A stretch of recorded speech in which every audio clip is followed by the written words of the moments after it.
Immaginate un dittatore che sale sul palco delle Nazioni Unite e spiega all'America perché dovrebbe diventare una dittatura. Dice: Why are you guys so anti-dictators? Potreste far sì che l'1% della popolazione possieda tutta la ricchezza del paese. You could help your rich friends get richer by cutting their taxes and bailing them out when they gamble and lose. Potreste intercettare i telefoni, potreste riempire le prigioni con un solo gruppo etnico e nessuno si lamenterebbe. You could ignore the needs of the poor for healthcare and education. Your media would appear free, but would secretly be controlled by one person and his family. E il pubblico ride perché è una commedia, ma ride anche perché si sta rendendo conto che quel dittatore non sta descrivendo un'ipotesi di dittatura, ma sta descrivendo qualcosa di incredibilmente familiare. You could lie about why you go to war. Quel momento arriva alla fine di un film del 2012 che molti hanno liquidato come una commedia volgare e niente di più. Un film che al botteghino però è andato bene senza diventare un fenomeno, che la critica ha accolto in modo tiepido e che col tempo è finito un po' nel dimenticatoio. Eppure quel monologo finale continua a girare su internet, continua a essere condiviso, citato, ripostato e ogni volta che qualcuno lo rivede sembra sempre più attuale della volta prima. Il film si chiama Il dittatore e in questo video voglio raccontarti perché dietro le battute sul sesso, sulla volgarità e tutto si nasconde una delle satire politiche più lucide che il cinema comico abbia prodotto negli ultimi 20 anni. We are 2 months away from enriching weapons-grade uranium to be used for peaceful purposes. E voglio anche raccontarti l'uomo che l'ha creata. Chiaramente se non hai visto il video ci saranno spoiler sul film che io ti consiglio di recuperare prima e poi tornare qui da me a discuterne. Per capire Il dittatore bisogna prima capire chi lo ha fatto. Sacha Baron Cohen è nato a Londra nel 71 in una famiglia di ebrei ortodossi. Sua madre è israeliana, lui parla ebraico come seconda lingua e ha studiato storia all'Università di Cambridge, dove si è specializzato in antisemitismo. Tenete a mente questi dettagli perché sono la chiave di tutto quello che lui fa. It will be used only for medical research and clean energy. It will, and will certainly never be used to attack oh boy. La sua carriera esplode con un programma televisivo, il Da Ali G Show, in cui interpreta 3 personaggi. Ali G, un aspirante rapper britannico completamente fuori dal mondo, e poi Borat, un giornalista kazako, e Bruno, un reporter di moda austriaco gay. Il meccanismo è sempre lo stesso, Baron Cohen nei panni di questi personaggi, che intervista persone reali che non sanno di trovarsi davanti a un attore, e le reazioni sono quindi autentiche. It is 3 in the morning. I am in a nest of Jews. What is the best gun to defend from a Jew?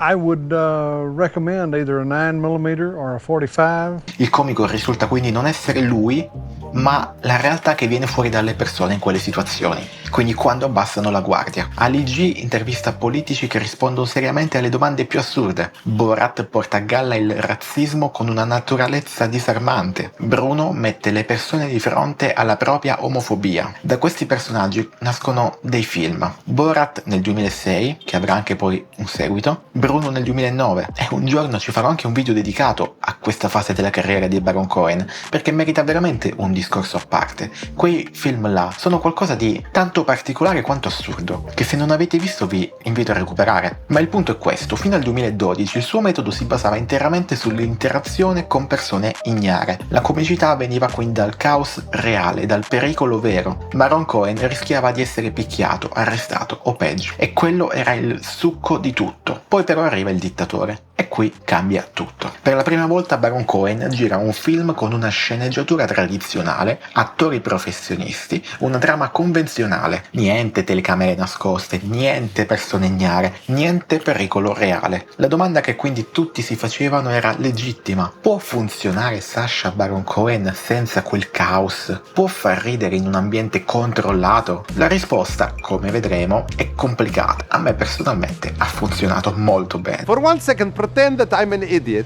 Okay, I'm there. Prima però di continuare parliamo di chi ha scritto questo film, perché è un dettaglio che cambia la prospettiva su tutto. Il dittatore è scritto da Baron Cohen, insieme però ad altri 3 sceneggiatori. Stiamo parlando di Alec Berg, David Mandel e Jeff Schaffer. Se questi nomi non vi dicono niente, vi dico io dove li avete già incontrati, senza magari saperlo. Sono gli sceneggiatori e produttori esecutivi di Seinfeld, probabilmente la sitcom più influente nella storia della televisione americana. Si sono conosciuti all'Harvard Lampoon, la storica rivista umoristica di Harvard, e da lì hanno formato un trio che ha attraversato tutta la comedy americana. Dopo Seinfeld sono passati a Curb Your Enthusiasm con Larry David. Alec Berg ha poi creato Barry con Bill Hader e prodotto anche Silicon Valley. Mandel è diventato lo showrunner di VIP. Ma come finiscono a lavorare con Baron Cohen? Il collegamento è il regista Larry Charles, che dirige Il dittatore, così come aveva diretto prima Borat e Bruno, e viene anche lui dal mondo di Seinfeld. Larry Charles quindi chiama Berg, Mandel e Schaffer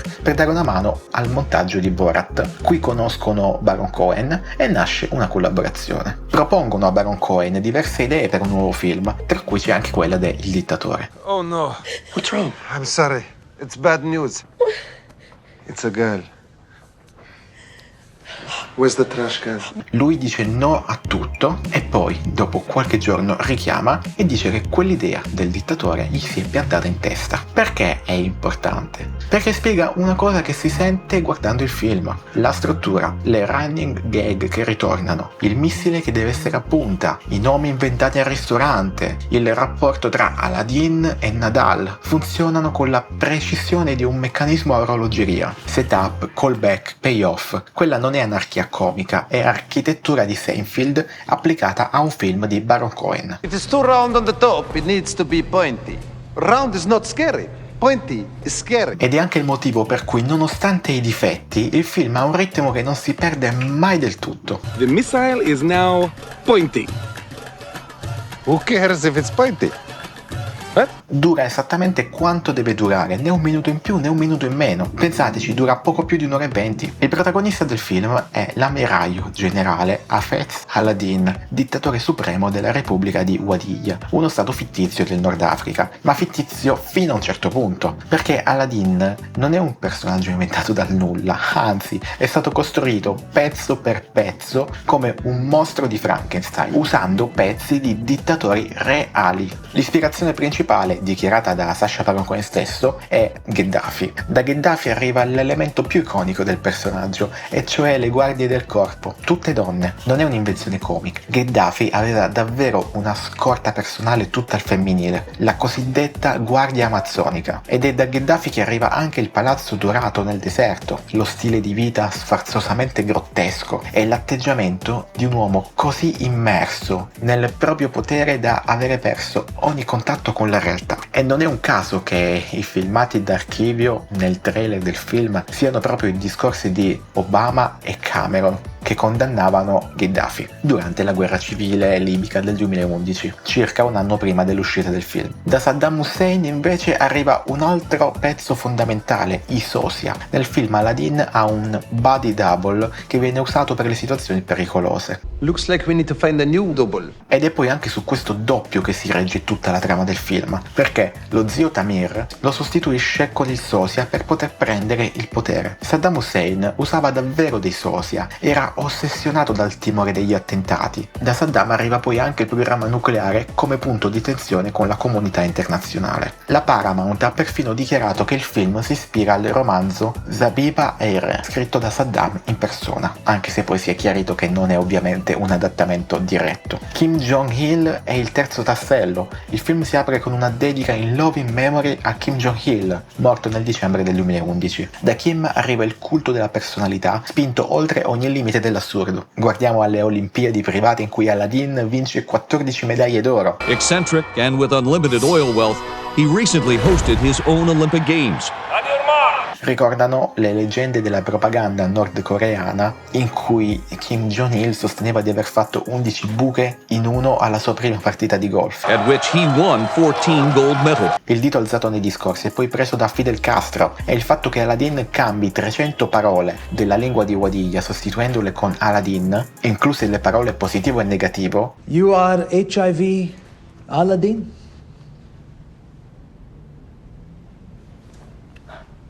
È ispirato a Sapar Murat Niyazov, il dittatore del Turkmenistan, che rinominò davvero i mesi dell'anno con il proprio nome e quello della madre. Ogni gag del film, quindi, se la guardate bene, ha una radice nella realtà. Il missile che Aladdin vuole a punta, perché rotondo non fa paura, sembra una battuta assurda, ma la competizione tra dittatori per avere l'arsenale nucleare più impressionante è una delle costanti più documentate della geopolitica. This is the beard of Doom Rocket? This is my weapon? I will be a laughingstock! All my friends have got nuclear weapons, even Ahmadinejad! Baron Cohen nasconde quindi la realtà dentro la comicità, ed è questo il filo che attraversa tutto il film. Il film quindi parte fortissimo, i primi 20 minuti ambientati a Wadiya sono una raffica di gag che funzionano quasi tutte, poi insomma dipende anche dal gusto personale, e funzionano perché raccontano il potere assoluto nella sua forma più assurda e riconoscibile al tempo stesso. C'è questa scena in cui Aladdin va a controllare il suo programma nucleare e scopre che il missile quindi è troppo rotondo. Da lì ne nasce un dialogo surreale con il suo scienziato Nadal, in cui si capisce che tutte le conoscenze di Aladdin sulle bombe atomiche in realtà vengono dai cartoni animati. Crede che le vittime diventino nere di fuliggine e che una versione trasparente di loro stessi salga in cielo suonando un'arpa. Quando Nadal gli chiede se ha consultato il professor Popeye, Aladdin lo chiama Bobai. È chiaro che siamo nel territorio della satira pura, un uomo che detiene il potere su milioni di persone e prende decisioni nucleari basandosi su Bugs Bunny. E la cosa terrificante è che non è poi così lontano dalla realtà. Quante decisioni che riguardano milioni di persone vengono prese da gente che non ha la minima idea di che cosa sta facendo? Oggi più che mai poi questo discorso mi sembra estremamente attuale se guardate a quello che sta succedendo nel mondo. Sotto la risata c'è però un'osservazione precisa. Quando il potere riscrive il linguaggio, la comunicazione diventa impossibile, e non serve andare in un paese fittizio per trovare esempi, basta guardare come certe parole vengono svuotate di significato o caricate di nuovi significati, a seconda di chi le usa e perché. Questa prima parte funziona così bene perché Baron Cohen è nel suo elemento naturale, un personaggio grottesco che rivela verità scomode attraverso l'eccesso. Il mondo di Wadiya è chiaramente una fantasia, ma i meccanismi del potere che descrive sono reali al 100%. Quando però Aladdin arriva a New York, qui perde la barba, viene dato per morto e si ritrova a lavorare nel negozio di prodotti biologici gestito da Zoe, che altro non è che una femminista vegana pacifista interpretata qui da Anna Faris. You seem educated. Yes, I went to Amherst. I love it when women go to school. It's like seeing a monkey on roller skates. It means nothing to them, but it's so adorable for us. Ok. Il film cambia registro e qui le opinioni si dividono. La scelta narrativa è chiara: prendere il dittatore più estremo possibile e metterlo nell'ambiente più opposto possibile. Se l'idea sulla carta è forte, un tiranno nordafricano catapultato in una cooperativa biologica anti-oppressione a Brooklyn, il contrasto dovrebbe generare comicità da solo, e diciamo che in parte in realtà funziona. Le scene in cui Aladdin cerca di applicare i metodi della dittatura alla gestione di un negozio di frutta biologica sono divertenti, e poi quando prende il controllo e trasforma il posto in un piccolo regime efficiente c'è anche una satira sottile sul fatto che a volte l'autoritarismo funziona, almeno in superficie. Il problema è che però il film sceglie di costruire anche una storia d'amore tra Aladdin e Zoe, e nel momento in cui la trama si sposta su questa relazione io ho percepito il ritmo rallentare un pochino. Per carità, non è questione di recitazione, Anna Faris fa il suo lavoro, è più una questione di struttura. Il film è più interessante quando esplora il potere piuttosto che quando racconta un innamoramento. La sottotrama romantica è necessaria per arrivare al finale, perché Zoe innesca il cambiamento in Aladdin, ma il percorso per arrivarci toglie tempo e energia alla satira, che è il vero cuore del film. La parte di New York ha comunque però momenti brillanti. Il rapporto tra Aladdin e Nadal, il suo ex scienziato nucleare. How are you alive? How am I? Wait. You don't know? No. Every single person you had executed is still alive. We all live here in Little Wadiya. You mean I never executed anybody? No, like honestly, Zero people. È il vero cuore comico del film. Il loro dialogo è un ping pong comico perfetto. Nadal è poi l'unica persona al mondo che non ha paura di Aladdin e la loro dinamica funziona perché è l'unica relazione nel film basata su un rapporto reale. What do you do? Mostly I clean semen out of laptops. Congratulations, living the American dream.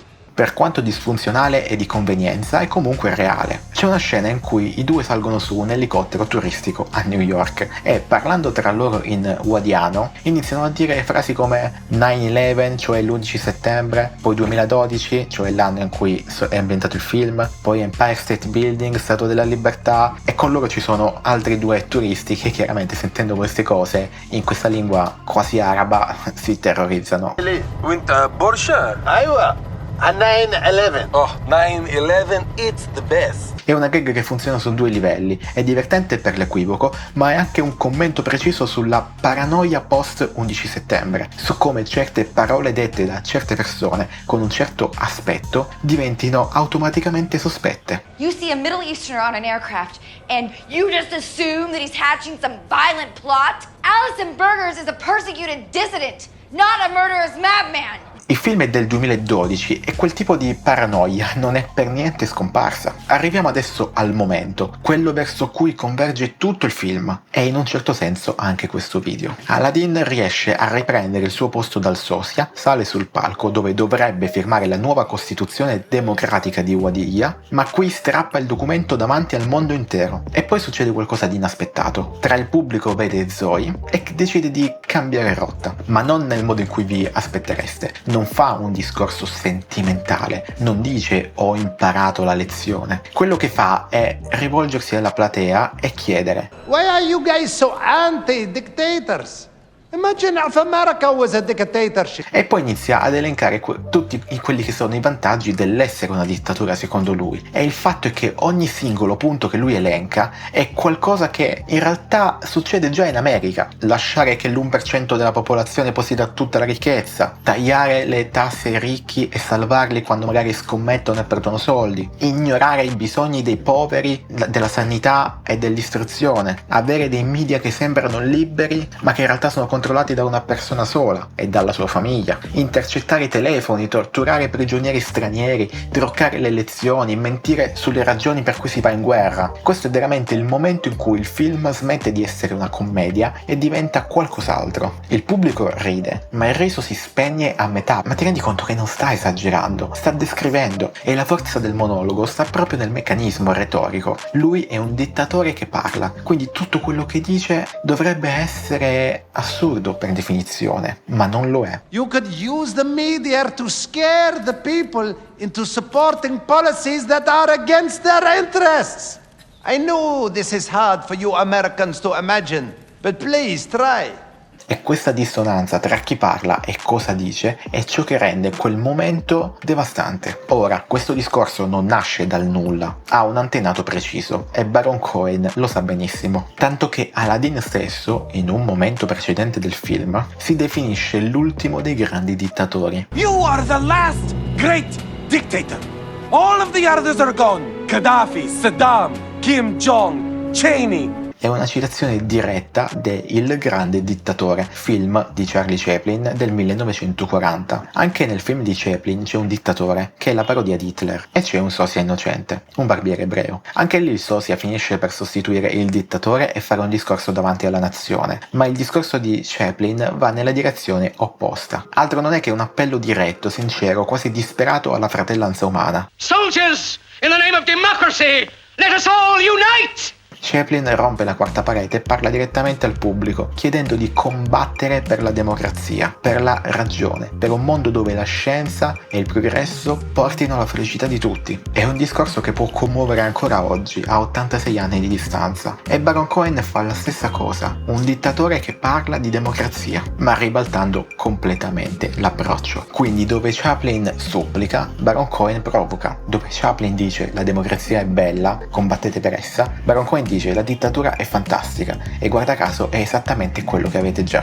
Il messaggio finale alla fine è lo stesso: la democrazia è imperfetta ma va difesa. Democracy is flawed, She is not perfect. Però ci arrivano per strade opposte. E forse per un pubblico del XXI secolo, ormai impermeabile ai discorsi idealisti, la provocazione funziona meglio della supplica. La struttura narrativa dei due film è però sorprendentemente simile. Un dittatore, un sosia, uno scambio di identità, un discorso finale che ribalta tutto. Ma dove Chaplin nel 1940 doveva convincere un'America ancora in pace con la Germania nazista che il fascismo era un pericolo, Baron Cohen nel 2012 invece doveva convincere un'America convinta di essere una democrazia che forse non lo era poi così tanto. Sfide diverse, stesso strumento, la commedia come specchio. E la cosa che rende tutto questo ancora più rilevante è che quel discorso, scritto nel 2011 e poi uscito con il film nel 2012, sembra ancora più calzante oggi. Non credo serva a fare nomi o schierarsi politicamente, basta rileggere quell'elenco e chiedersi quanti di quei punti ancora oggi vengono applicati e quanti se ne applicano di più. Il fatto che una commedia volgare con gag sul parto e sulla masturbazione contenga un momento di satira politica del genere e che questo momento di satira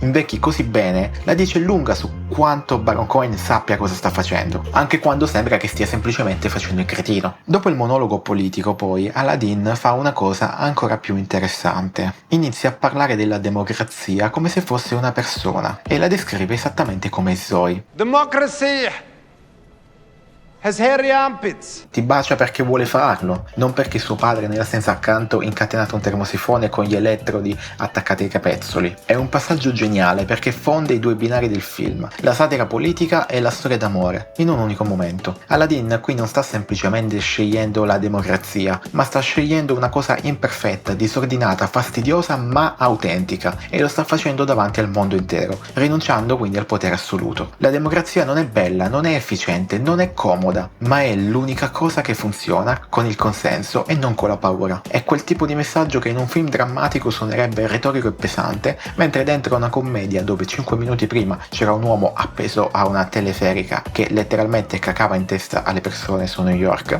arriva come un pugno nello stomaco, proprio perché non te lo aspetti. E questa è la vera forza del cinema di Baron Cohen, ti fa abbassare la guardia con la volgarità e poi ti colpisce con qualcosa di vero. Alla fine dei conti Il dittatore è un film imperfetto, la prima parte possiamo dire che è superiore alla seconda, la storia d'amore rallenta il ritmo, non tutte le gag funzionano al massimo e il passaggio dal mockumentary al film tradizionale toglie Baron Cohen da quell'elemento di imprevedibilità che è il suo superpotere. Ma è anche un film che ha un momento da capolavoro e quel momento, quel discorso è sufficiente da solo per giustificare l'esistenza del film e per tenerlo vivo nella memoria collettiva a distanza di 14 anni dalla sua uscita.